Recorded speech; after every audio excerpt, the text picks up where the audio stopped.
Welcome to heCast, the official podcast of HeChangedIt. As always, I am Mike Chisholm. As always, I'm excited to be here. I'm a broken record with that introduction, yet guess what? It's true every single time. If you haven't downloaded the HeChangedIt app, what are you waiting for? Please download it right now. Whatever your app store denomination is, whether it's Apple or Google, it is available. Search HeChangedIt. You will find the HeChangedIt app. Download it, check it out, watch the evolution of movement, of literally movement to change the world. That's what we want to do. We want to have a resource available for men, an unprecedented resource that can literally change somebody's life. And thus the dominoes, the ripples, whatever analogy you want to use, that will happen as a result. Also, if you wouldn't mind subscribing to, sharing this particular broadcast, heCast, we would love that. The HeChangedIt overlords love their metrics, and we just would very much appreciate anybody who would take what we're doing and further it for us, whether it is in the neighborhood of comments, likes, shares, all of that crap. Thank you very much for helping get us to where we are right now. It's extremely exciting to be where we are and to watch this thing growing, and you ain't seen nothing yet. Lots of good stuff, as Johnny Carson liked to say. More to come. Anyway, today's episode is a really special one. I'm very excited that this gentleman has come here and said that he would share his story because it's a crazy story. It's one that I'll tell you this. We've had a lot of husbands who have come to us behind the scenes, who have gone through things in their lives, in their marriages, in their relationships. A lot of guys in their relationships have burdened some pretty major shit, some things in the background that don't come forward, especially because of the stigmas that we have in our culture about abuse, about behaviors, that we sometimes go through in the dynamics of relationships. And there's been a lot of guys who have come to us flat out abused and not willing to tell the story publicly, but needing help in that. We've actually got a guy here who's willing to talk about some of the things that he went through in a previous relationship that we're just really grateful because of how much learning and how much has come from that. As most of you know, if you've watched any or listened to any episodes of heCast before now, you know I'm a huge music fan, massive music fan. Music is like, it's just, there's an authenticity in music. There is I'll say when I'm at the right rock concert, or the right concert, whatever it might be, it's almost like a religious experience. I love music. I love the language of music. And we've got a local band where we're from, in the region of Canada that we're from, called Madhouse Tactics. We went and saw them not too long ago. And one of the players in that band, his name is Miles Miletto. Miles and my wife actually connected right as heCast, as the infancy of heCast. I don't even know if we're putting out episodes at that point, or if we were just planning on it. And he told her a story that knocked her socks off from a HeChangedIt perspective, but also from a human perspective. And I am, we've been waiting for this to kind of happen, for all the things to align to make this happen. And Miles has finally made it into the heCast studio, and we're really grateful for that. An amazing guy, an amazing musician with an amazing story, and he's willing to open up about that. Miles, thank you so much for taking time to be part of this here. Thanks for having me. I want to set the table a little bit. Scale of 1 to 10, your life right now. What would you say your life is right now in this day, at the date of this broadcast? I'm going to say it's a 10. It's right up there. I'm pretty happy where I'm at. Lots of good stuff going on. You know what? It's so good. I don't have enough time to do it all. I wish I had more so I could keep doing all these things.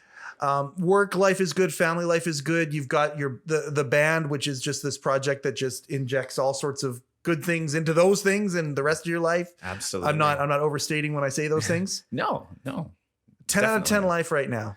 Life is real. You know what? It's not perfect, of course. No, of course. You know what? There's lots of things that could probably go better. I could be a lot more rich. I could be a lot more famous, Sure. But as far as I am and for my well-being, I'm in a good spot. Okay. We're starting there. And we're believe it or not, to the folks who are watching and listening to this, we're going to finish there too. But there's some stuff in the middle that we're going to talk about today. But I think it's really important to talk about how satisfied and how you're living life in color right now, and how good things are. It's great to talk about that. Now that being said, went through a lot of stuff to get to this place. And I don't want to put words in your mouth, but if you didn't go through that stuff, this place you might not be living the vibrant, colorful life that you're living right now because of the things that you learned along the way. Guaranteed I wouldn't be. Okay. Guaranteed. Okay. It's all from what I learned. Okay. What you learned, and we're Canadian, a metric shit ton of things. Going through what you went through. You lived a lot of life. I want to truncate a little bit. We're going to talk about, because there's tough relationships, that there's a lot of guys out there who are suffering in tough relationships. You've talked to some of these guys since going through what you've gone through. When you found out what Candy and her team are building, immediate attachment. Well, I think I'm preaching to the choir, being a little bit obvious here, but when you found out that HeChangedIt was being formulated and going to be unleashed to the world, initial reactions, what was it about HeChangedIt that connected you to what we're doing here? Honestly, it was when I met Candace, I was invited on a radio show. Yeah. That was the first time I ever told my story. And just hearing the reaction of the people, the other guests that were on the show, and Candace's reaction, it was like, you know what? I need to kind of broaden my message if I can. I mean, I was still struggling with a lot of things myself, trying to refine it. I still struggle all the time, but I just get better at recovering. So yeah, I guess that was basically where it. And the idea of an app or a resource for men, needless to say, sorely needed. Yeah. I mean, if somebody can go there and see examples, I mean, since it's available now, I'll check it and see, what other people are going through and how they recovered. Yeah. I want to get to the story, because I don't want to bury the lead here. Some of these podcasts that we do, they kind of go all over the place. This one here has a beginning, a middle, and an end that is still ending in good ways, and it's a happy ending right now. You married your high school sweetheart, needless to say. Is that a fair statement? Yeah. How old were you two when you met? So I was about 13 years old. Okay. I'd met her before that, but we kind of were just interested in each other at 13. At 13. It was a little young. Where were you? What city? Summerland. In Summerland, British Columbia. Summerland. So we're in Western Canada, small town. Very small town. With a couple, mid-sized towns surrounding it, but small town life. Yeah. You meet at 13, and you had gone through some stuff before then. Yeah. Now kind of looking back at the trail of breadcrumbs that led to where you are now, and knowing some of the things that about, PTSD and things like that. You'd gone through some stuff at that point. Connected with her in childhood, and you guys just kind of stayed together, married before 20, right? Yeah, I was 19. I think she was 20. I was 19. Okay. So right around, formative years, a small town, needless to say, not a lot of resources or access or even incentive for couples to be into a fine functioning relationship, high functioning relationship. And this is a story that many people have heard. Were you two dysfunctional at the beginning? Was it always there? Was it just habits that had developed? It was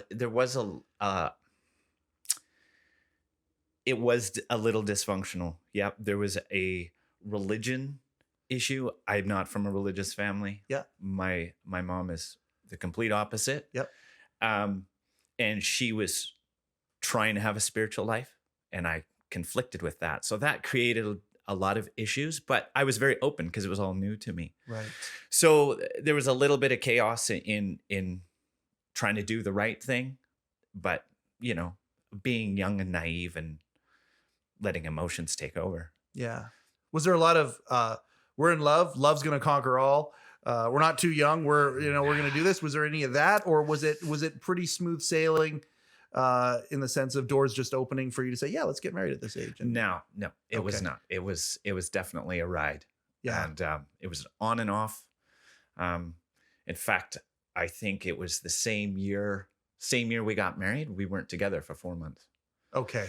So she had gone through something which kind of brought me back into the picture to try and, I felt bad for her, and we kind of rekindled at that point. But it was not a romantic thing. It was not a mature relationship by any means. Mm-hmm. And getting married young was was not a good idea. Well, and we've heard life coaches and different people. I've talked to all sorts of people since going on this journey with HeChangedIt, even in my limited role here, and talking about how guys many times have that, for lack of a better term, that white knight mentality, that we want to save, we want to help. Was any of that there for you when you saw she was going through that time, and you just wanted to? I don't think so. I was very immature. Yeah. I had a difficult upbringing with my parents. That I didn't see my dad a lot. He worked quite a bit, and then they separated, and I was just left with my mom. And she was a difficult one to be raised by. Yeah. So there was a familiarity. Yeah. In this new relationship, but I was just not mature enough to.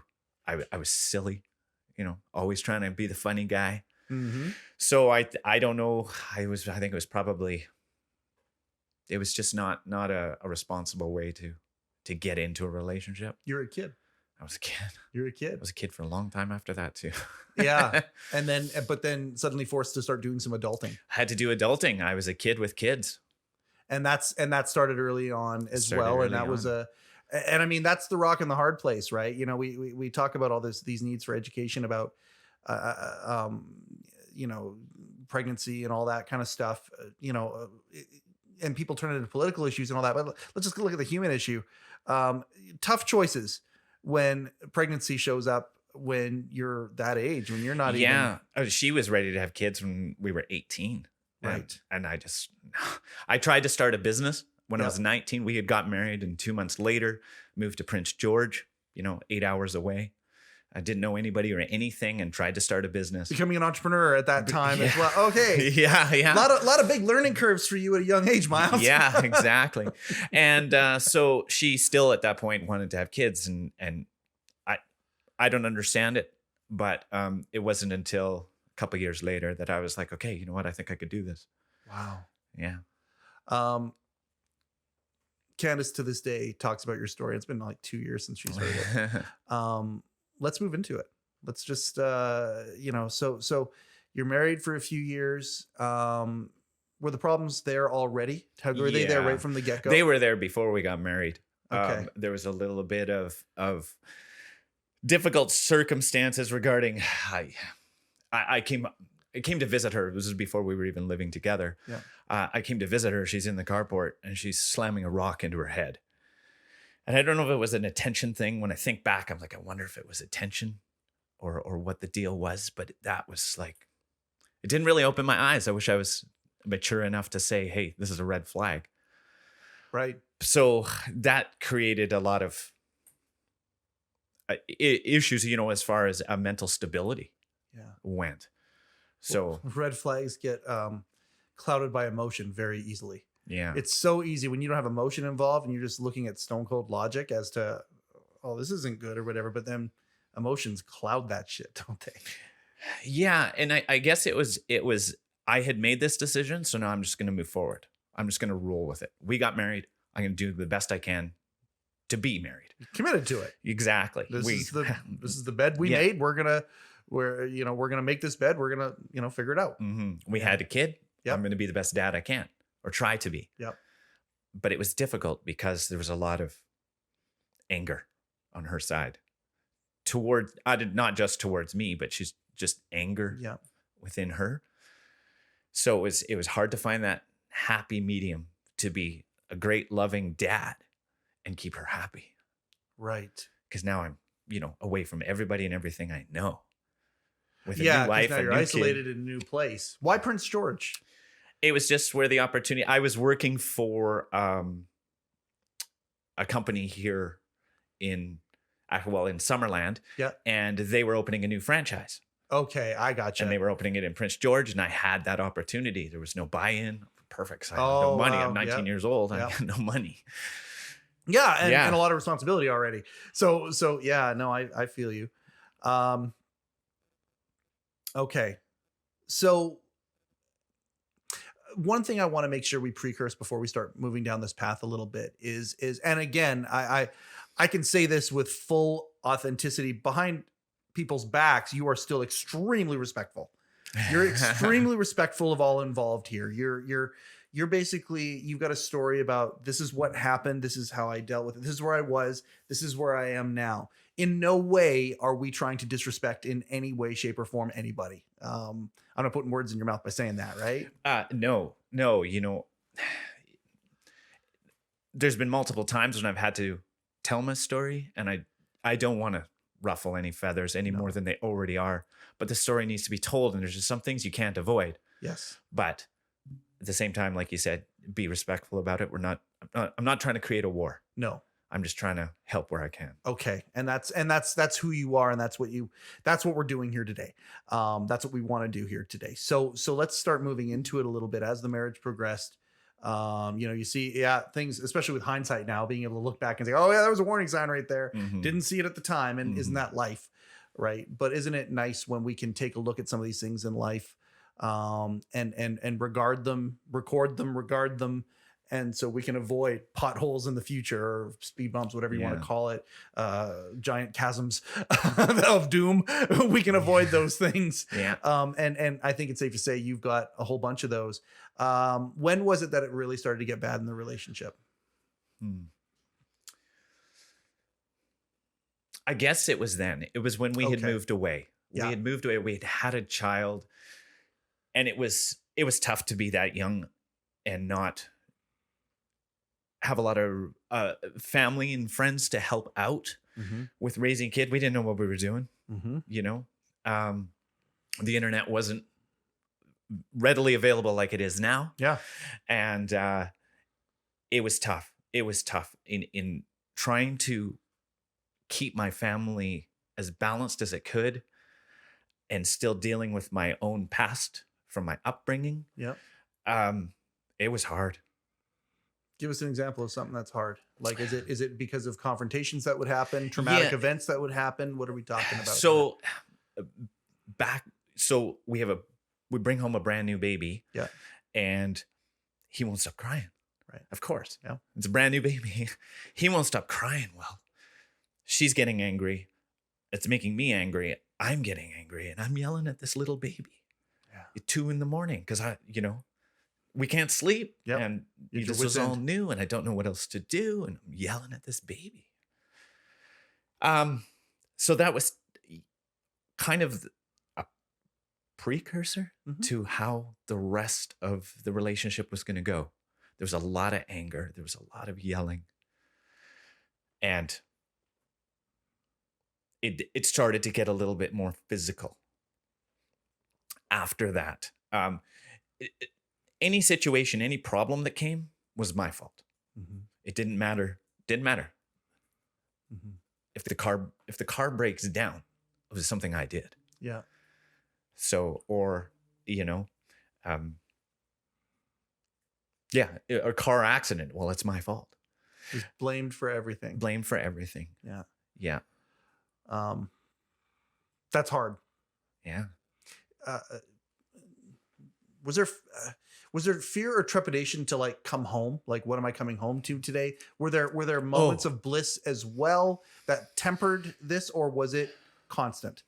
Yeah, it was, I did not like being home.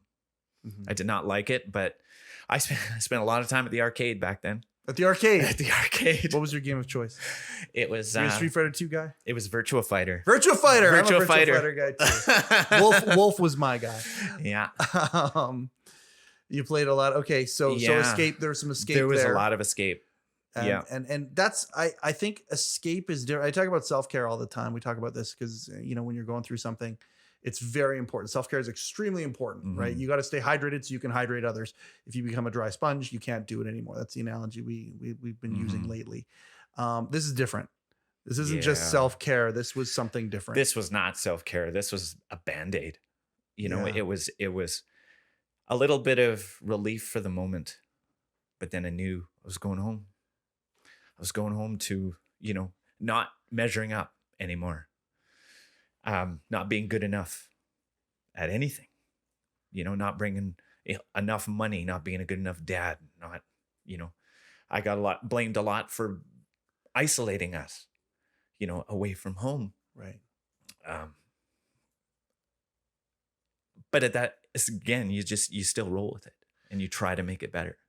So when that was happening, I mean, and I think there's a lot of guys out there who can relate to being blamed for things, and also whether it's genetic, we talk about the hunter gatherer, the primal of what makes men, that are there.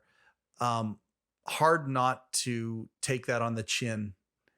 When we have this, many of us have this instinct that we want to take care of and have all these things. And at the end of the day, let it be known to those around us that we are enough.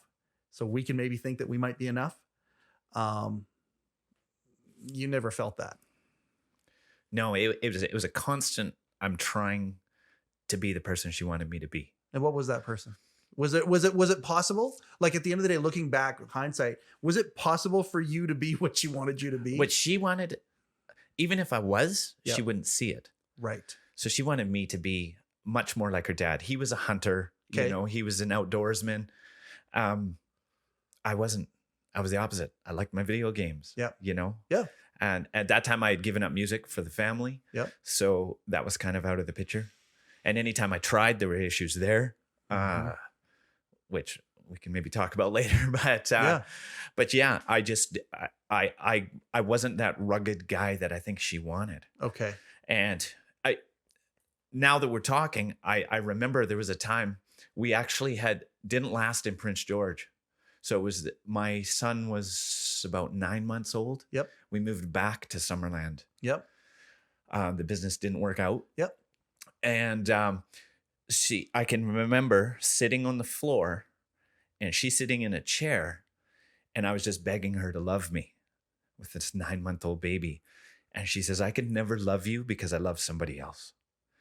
And I lived with that for another 14 years, knowing that. Was that an actual, there was a person that she's like Oh, talking about, or was I'm- it just I'm said in the sure. heat of a moment where it's like, okay, but like, or was there a 14-year, there's somebody else there that. Yeah, she admired a guy who was about 8 years older than us. Okay. Who kind of was teaching her some spiritual things, and she really admired that part of him. Yeah.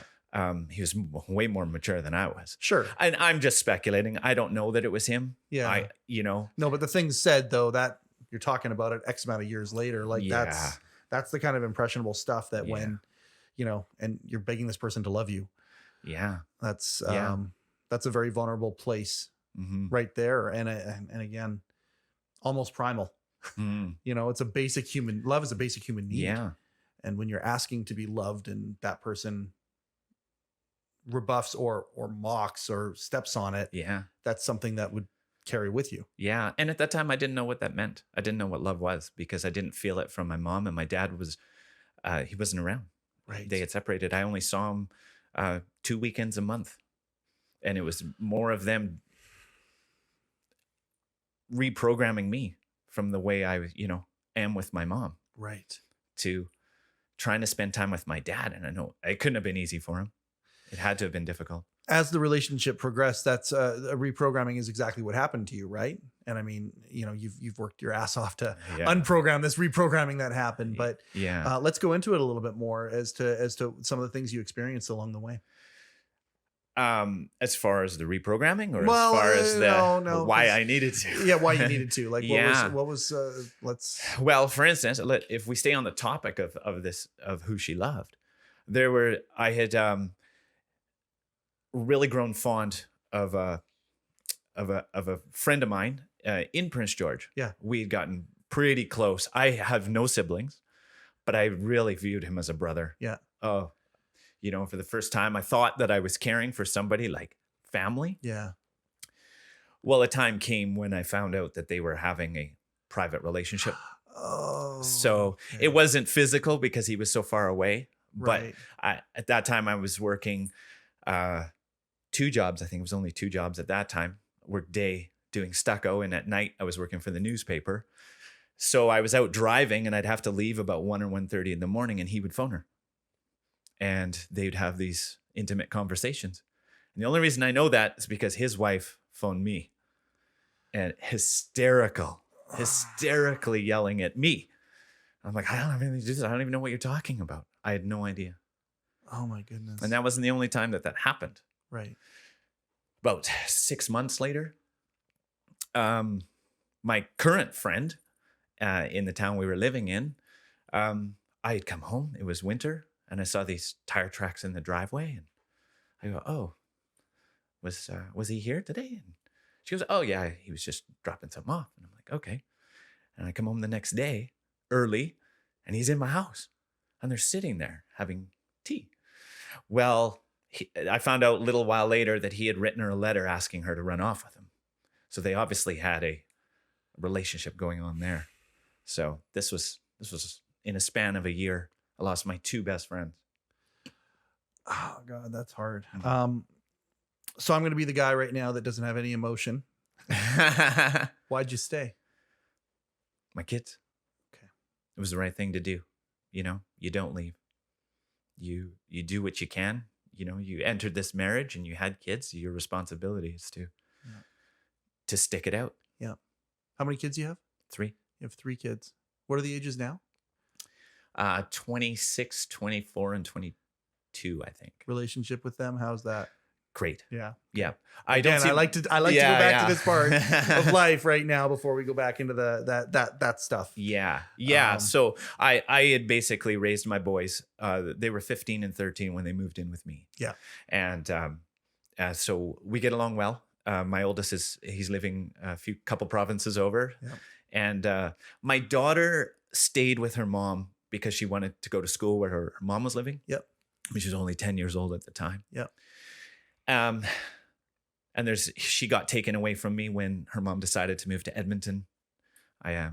So her and I have had this kind of on off as far as time wise. Yeah. She ended up living with us for a couple of years, but it was very difficult. She was going through those teenage years and not having a lot of direction before that was really hard on the rest of us. Mm-hmm. And so she ended up going back to her mom's, who was now living in Victoria. Right. But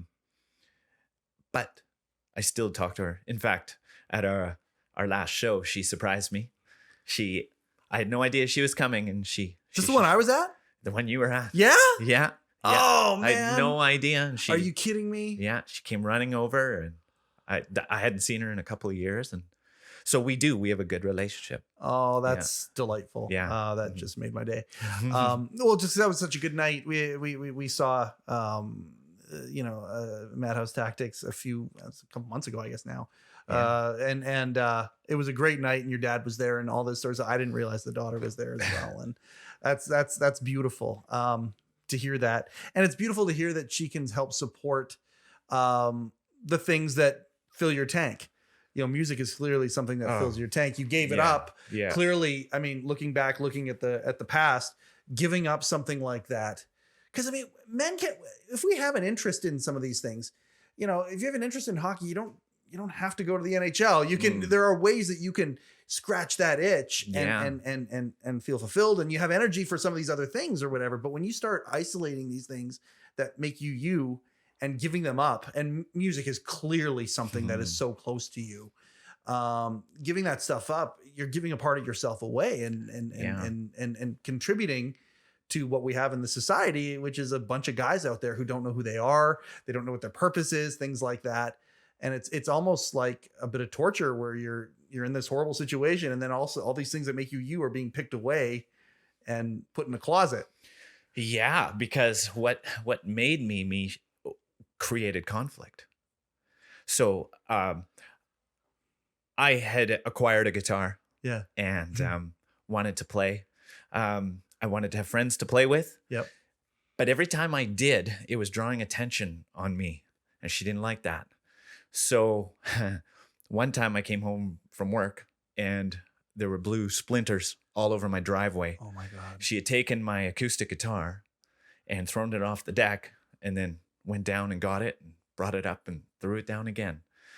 There was other times too when she ruined my equipment and kind of went down that road. Okay, so we've already established the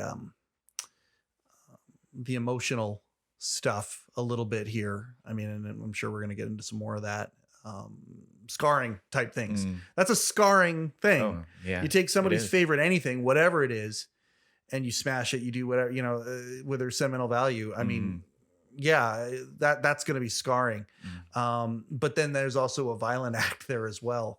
And you saw a plethora of both as the years progressed. Can you talk about some of the things that you went through when it came to those things? She used to have a janitorial business. Yep. And it was a commercial building where we were working at, and the alarm went off when we went in. And I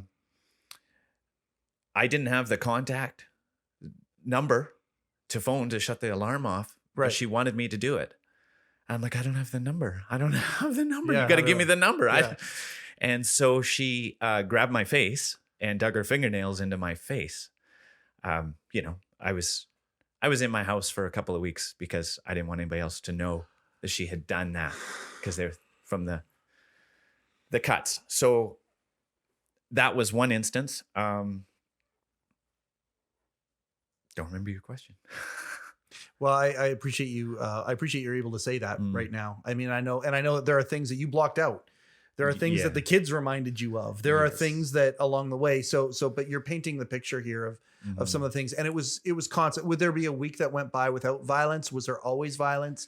Was it just isolated incidences that would blow up and then result from it? Or were you kind of constantly having to have your guard up because it could be unpredictable? Oh yeah. Guard was up. She could, I wouldn't even be looking at her, and she'd walk in the room and I know what was in her hand without seeing it. Because you're listening, subconsciously, you're listening to what's going on around you. And what were some of the things that would be in her hand? Oh, it wouldn't even matter. Okay. It wouldn't even be a violent thing she was going to do with it. I just knew. You were always just hyper knew what aware she of had. that. I knew where she was, what she'd been doing, or trying to put together what she was doing while I'm watching TV or something. There came a point, going back to some of the things that I went through. I had one of the kids had come home with chickenpox. Okay. She's had chickenpox. Okay. None of us have had chickenpox. I never had chickenpox. Oh man. Okay. She had to go out that night, and she wanted me to stay with him. I'm like, I've never had chickenpox. I was going to stay in a hotel because you don't want it as with an adult. It can be a different deal entirely. Yeah. Yeah. So I stayed with him, and a few days later I got chickenpox. So I did 12, 13 days with chickenpox on my own because she was gone. And I tell you, that was a horrible experience. So there's a lack of empathy there as well. Lack of empathy. She had gone out to a gathering of our friends. Yeah. And when she came home, she dropped this piece of cake down on the table, and she goes, your friend sent this home for you. And then she was gone. So I was on my own for that. And this is again, is the answer always when I say, well, why didn't you leave? And I mean, it's so funny that that men get into this situation, but there are literally tens of thousands of men right now who are in similar situations where they're not standing up, where they're being treated this way and they're not standing up for themselves. And you ask the question, why? And the logical, well, because of the kids, because I made a promise, because is that always what it was? Or was there a fear of, like, had you been reduced in this place to a fear of not being able to stand up anymore, like, for yourself? Probably a little bit too. And some of it was more of a safety thing. She was not going to let it go. If I left, there was no way she was going to let that go. She would torment me somehow. Fear of losing the kids, fear of being like, she wasn't afraid. No, you weren't. No, I'm saying, yeah. And then of course there was a lot of times she was trying to get me to hit her. So she'd hit me, getting me to hit her so that she could now have an excuse to get out. And we've behind the scenes, we've been hearing a lot of these and researching and whatnot. Where it's a measure twice, cut once situation, but the stats that we've been hearing about provoked, obviously with our system, which is nowhere near perfect, the side falls for women being abused as opposed to men being abused. It's not policed the same. It's not reported the same, even with police. And again, I'm using broad strokes here because obviously there's exceptions to everything, but there's a lot of guys out there who are being physically abused. And if they even stand up to try and report it, the provoking thing, which is a major thing. Like, how many times have we met somebody and they find out our buttons and they just push our buttons and push our buttons and push our buttons?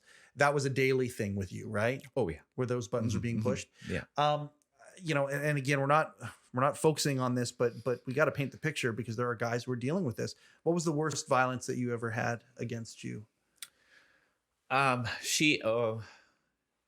So at one point she had, she used to play the little head game where she was going to kill herself. She said she was going to kill herself because she hated being with me so much.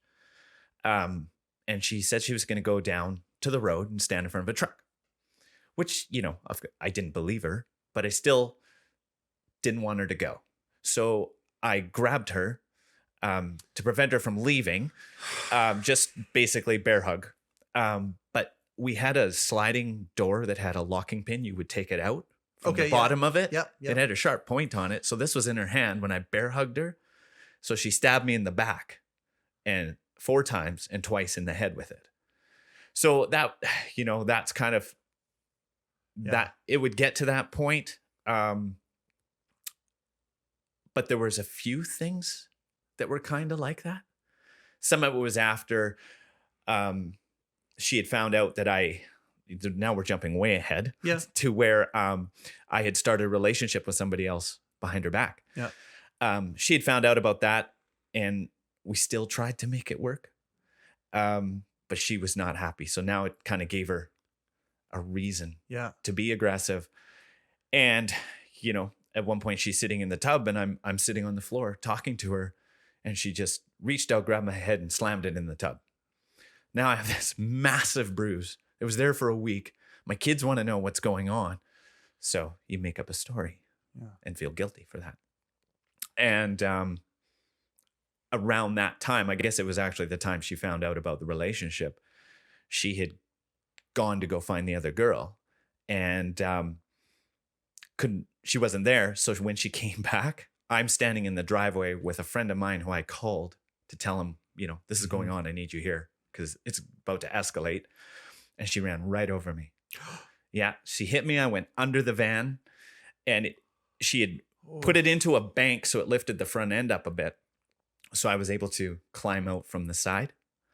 And when on my trying to climb out, she had run around and then she's trying to kick me as I'm getting up. And my friend was there to restrain her and she started kicking him. So did the police get involved with that incident? No, he threatened to. That's when she started attacking him, is when he's like, I'm going to have to phone the police. And she started attacking him. Okay. How many times throughout your relationship were the police ever involved? 0 times. And she never tried calling them on you. Like there was never. Okay. Cause I mean, we've met with guys who that's the situation too, where the provoking happens if there's a shove or out of defense or whatever. And then that narrative is created as well. Unfortunately, and these are real situations that real guys are going through. And I just applaud you. And I'm so grateful that you're willing to kind of talk about this stuff here. And again, life is 10 out of 10 now. Life is good. Life is good. But at the end of the day, I mean, these are real situations. I'm going to ask a really hard question and I'm sorry about this. You stayed together for the kids. The kids saw some horrible shit. It's a no-win situation. I'm just asking you this for guys that are in that situation right now, food for thought, because there is no perfect answer and it's an impossible thing. What was the worst thing your kids saw? Did your kids see anything like that extreme? Or was she I don't want to even say calculating enough, but just was she at the point where it's like, okay, I'm gonna shield that from the kids, and this is only gonna happen when he's alone, thus isolating and all that kind of a stuff. I'm not sure what would be. Is it a combination of both? They heard. They didn't. I don't think they saw very much. Yeah. They would have heard it though, for sure. Yeah. I mean, she was aggressive with them. Yeah. She would pinch them till they bled. Obviously a lot of yelling. Yeah. But no, I don't. They would see the effect. Yeah. If I was cut or something, they would know that. And they would, yeah. Kids are smart. Yeah. They put two and two together. Well, yeah. When I tried to make up some story, and I told them later, years later, that what had actually happened. So, yeah. When they're 9 and 10 years old, I was doing my best to shelter them. Yeah. From what really happened. And again, that's the no-win situation too, because you say, okay, well, I'm going to leave. Well, that's great. But then what if they end up 100%, because you're the protective of them too, right? Mm-hmm. Those are, I'm painting a picture that those are the feelings that you were feeling at the time, or was it? Well, yeah, I didn't feel that they were safe. So if I leave and I don't take them with me, mm-hmm. which is going to create a whole nother war, mm-hmm. then they're not safe. And it's better for me to stay there. You're going through this stuff, happens, chain reactions. One thing leads to another, leads to another, leads to another. I mean, obviously you're a human. You're, trying to find, love or caring in other places, that kind of a thing. Other relationships started up. I mean, you're not, none of us are perfect ever. Was that near the end, a turning point when it was like, okay, enough is enough. It's time to change something. What was your, and I know that there's a rock bottom moment. Are we at the rock bottom moment, or is there anything that we need to talk about to set the table before the rock bottom moment? I mean, I know there's so much. There's a lot. I mean, there's a lot of little things, multiple times telling me how she hated our last name. She didn't want our last name because she hated the thought of being married to me. Little head game things that they were frequent. She had sold my dog one day when I was at work. Oh my God. Little things that when you add them all together, there's a huge volume of things that you're constantly trying to recover from. Yeah. But then she had confided in a friend of hers, kind of where our relationship was at. Yeah. And it was a relative of that friend who got wind of it, who herself was in a very extremely bad relationship. And I used to run my dog at night just because I like the dark. Yeah. And she knew where I ran, and she met me on the path one day. And I thought, this is weird. I didn't think anything of it at the time, but she was there the next night too. And I was already, just before that, I talked to a friend of mine saying, look, you know what? I can't, if somebody comes along, it was about 3 months before that. I said, if somebody comes along, I'm not going to be able to do this anymore. Yeah. I'm going to go my separate ways. And so he tried talking to her. He was kind of a spiritual counselor to us. Yeah. And trying to solve things that way. And it happened. Yeah. It happened. And, that relationship didn't work out, but it didn't work out because we didn't get along. It was just too complex of a situation. Yeah. But it was the first time in my life that I ever felt cared for. Yeah. So I was about 35 years old, I think, by then. Mm-hmm. It was the first time that I really knew that I felt cared for. Wow. Complex. This is all complex. Yeah. So that's a light bulb moment in some ways. Was that empowerment? Was that because I mean, the strength to do what you did and how you did it, and some of the things that you clearly had to have some empowerment there. I mean, was that you know what? It was just something I was drawn to. I was drawn to that attention and that level of care. And I really wanted to have that in my life. Okay. So you knew that this existed now. You knew that that was a possible thing. And it's like, oh, there is something different than what I've experienced literally my whole life. Yeah.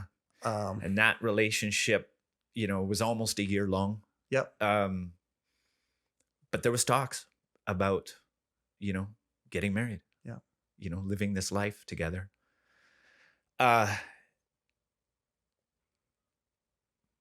So it was a spark.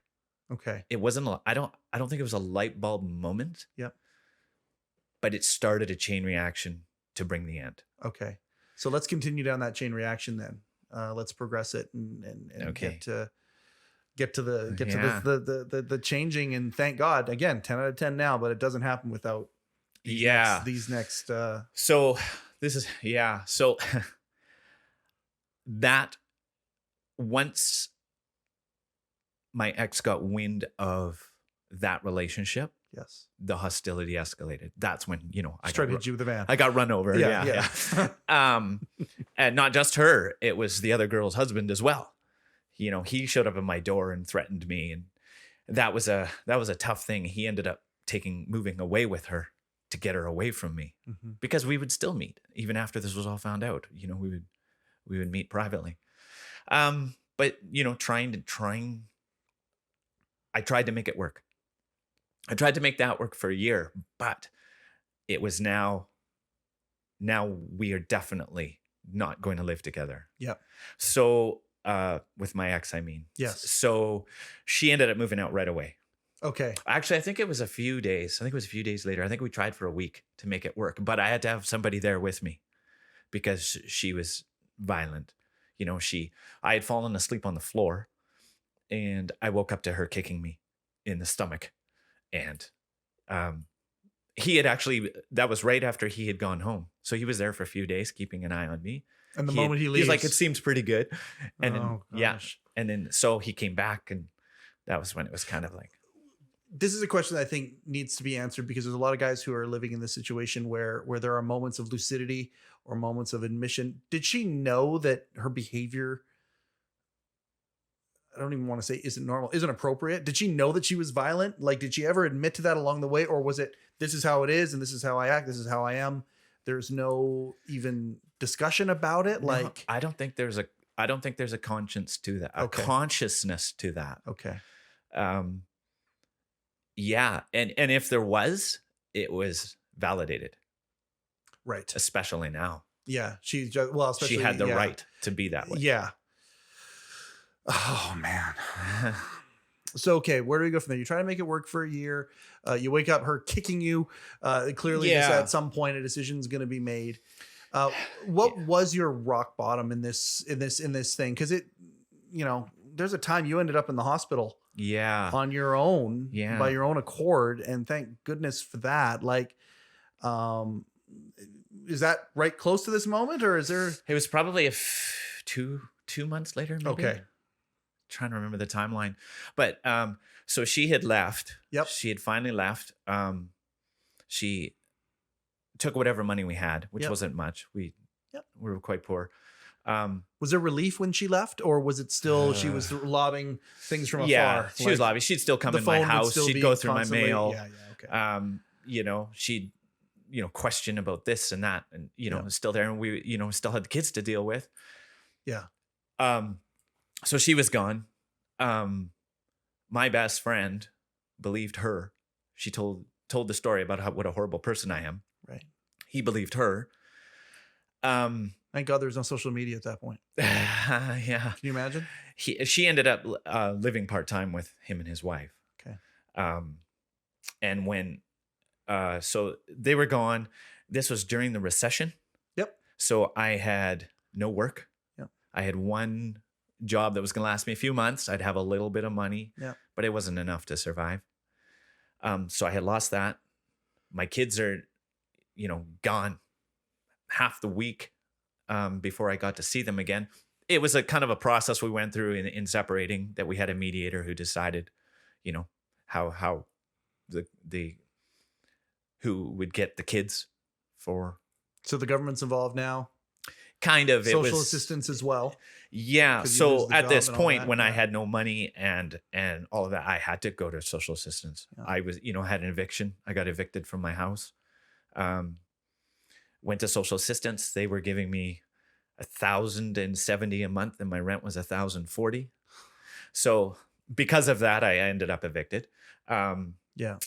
Just couldn't afford it. But that $30, while I was trying to stay in the house for the kids, so they all have their own bedrooms, that was all the money I had to feed them. So the 3.5 days that they were with their mom, I just didn't eat.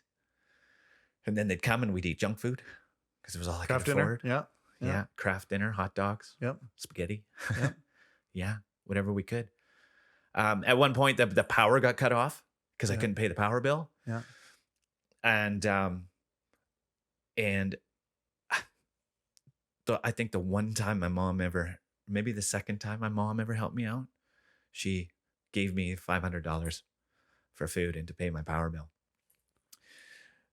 But I was going after my ex because we had owed in back taxes, and the child tax benefit, right? Yeah, you're not getting that if goes to her. Yep. So she had a huge amount. It was over $6,000, and I just said, "Look, I just need some of it. At least pay my power bill." Yeah. She said, "No, nothing. Good, nothing." So I was in the dark. So she kept the kids because there was no way I was going to get them. I have to say it again. 10 out of 10 life right now. Yeah. Because there are guys right now who are in the shit right now, Miles. And I'm just thank you for saying this stuff. There are guys who are there right now. Yeah. And I'm going to ask you this question at this point in the story. What insights do you have for those guys who are there right now? There's hope. There's hope. Yes. There is solutions. There is a lot of resources now. And I think what it ultimately comes down is courage. So I'll continue this story because it actually goes a little bit perfect. Yeah. More into the hole. So at this point, it's dark, no money. Literally and figuratively, it's dark. Yes, I had no friends. They all believed her as well. No friends, my family a little bit, but I had no way to get to them. My dad lived 2 cities over. So I thought, this is it. What's the point of living? So because the girl I wanted to be with was gone and had basically decided she's going to try and make her relationship with her husband work. So that was out. And I just didn't see what the point was. And I had a big shop that had no ceiling in it, just rafters, and I had a long extension cord. And I went out there and I was just threw that extension cord over that rafter. I was ready to tie that knot. And for some reason, I phoned my friend. And I don't know if it was because I feared for my kids or it was just an impulse. Yeah. But I found that friend that didn't believe me. And I just said to him, "You have to come to my house right now to look after my kids." And he did. He hung up the phone.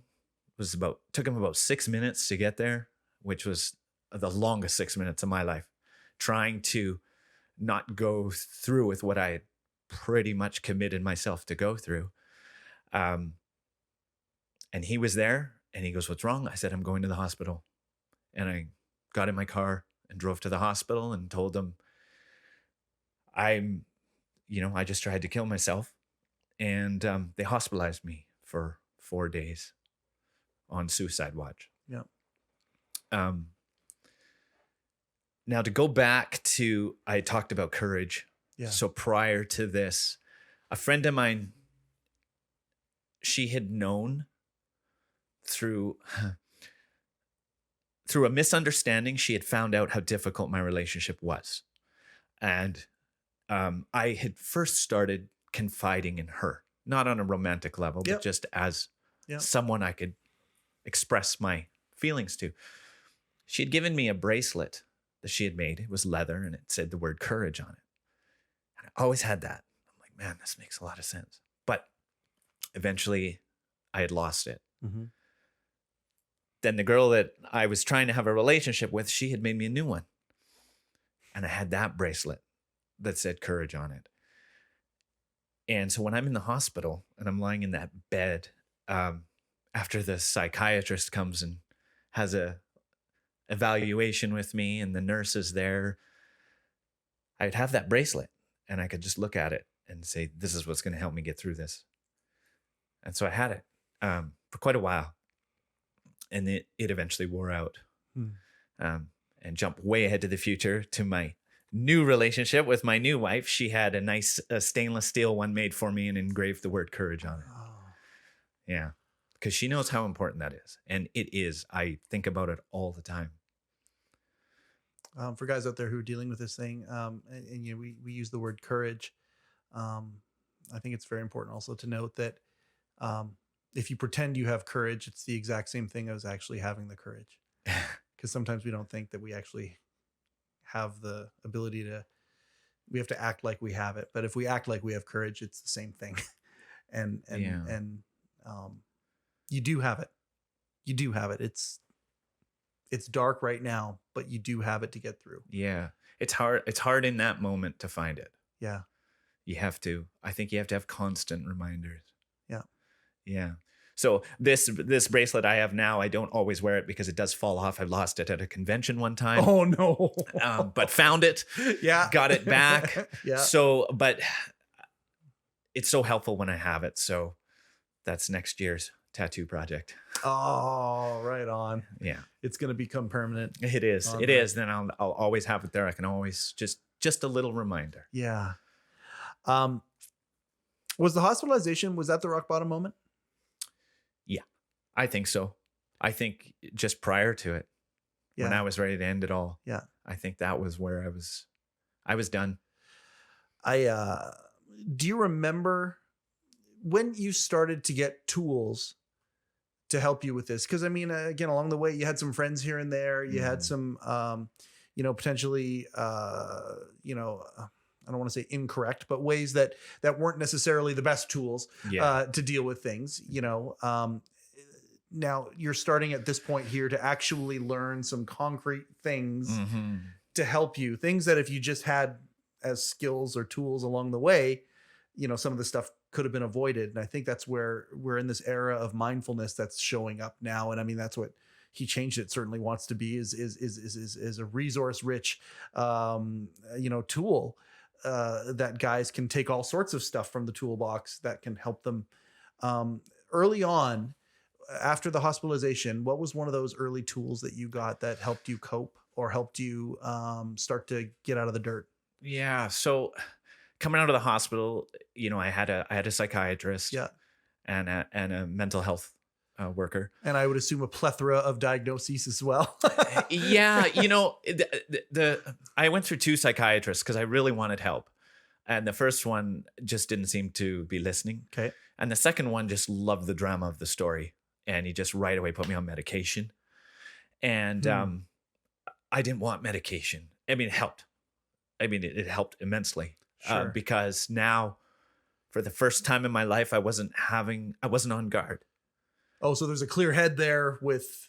It wasn't clear, but I wasn't on guard. Okay, fair enough. So the nightmares were unbelievable. I would dream about being killed in various ways by people that I thought I cared about. This is on medication or off medication? This is like leading up to why question. the medication was there. No, I think it was both. It was both. It was both. Wow. Yeah. So because of that, they had put me on an antipsychotic. Okay. To try to eliminate or reduce the amount of the nightmares I was having. I was changing sheets more than twice a night. Yeah. And it was interesting because my wife just told me yesterday that there was a long period where I was in bed. I don't remember that. After we got married, so we got married about almost 10 years ago. Yep. There was a period I was just in bed all the time. And I don't remember that. She goes, Wow. you had the freedom now to cope with your entire past. And that's what it was. So the psychiatrist had me on this medication. One was an antidepressant, Yep. and the other one was antipsychotic. Yep. But I didn't like that. Yeah. And then I got referred to a program for abused men. Yeah. So here in BC, it could be Canada wide, women counseling is supported by the government. Right.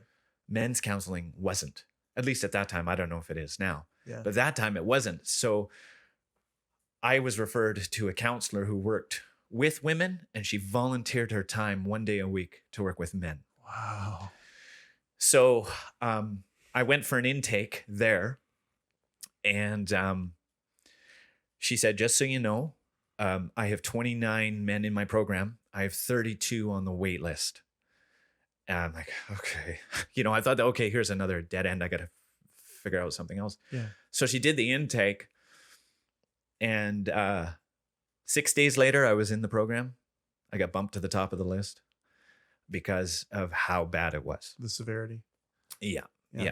So I was in her program for 9 months. Yep. Which changed my life. She was brilliant. I went in there and told her basically how my ex would describe me. And she just said, bullshit. Yeah. I go, how could you possibly know that? And she goes, well, this is what I think. And she kind of just said a few things, not really knowing my story.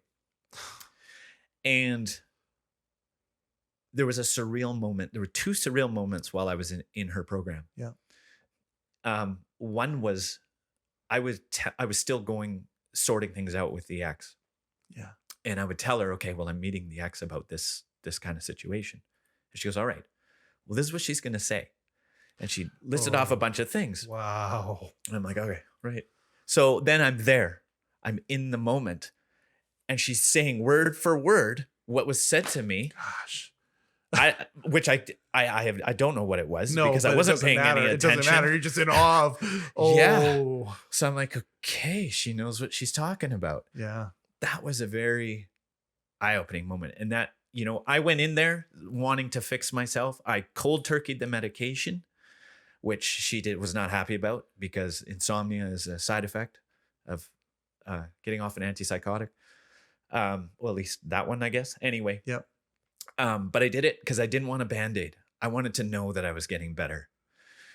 Yeah.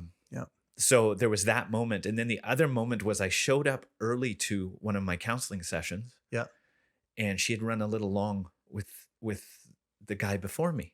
And he walked out that door, and I saw him, and I realized I wasn't alone, that there is other men, even though she threw a number at me and how many were waiting to be in there. Yeah, but it wasn't real until until I real. saw somebody there.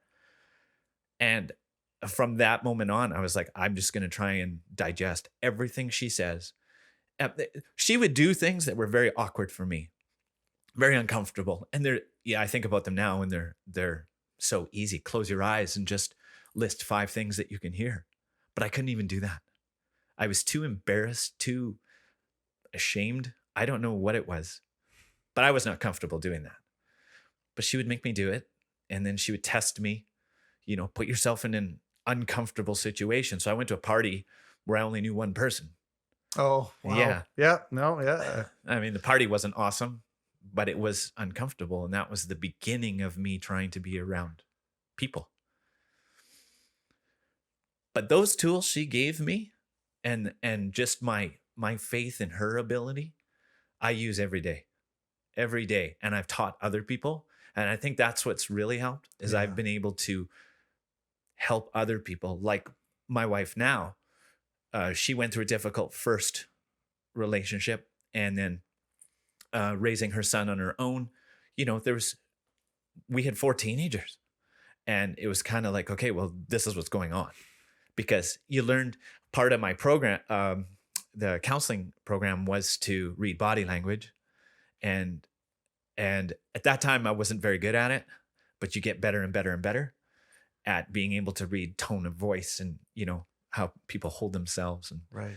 And that was something I was able to start teaching other people. And that just started me down a road of continuing to better myself.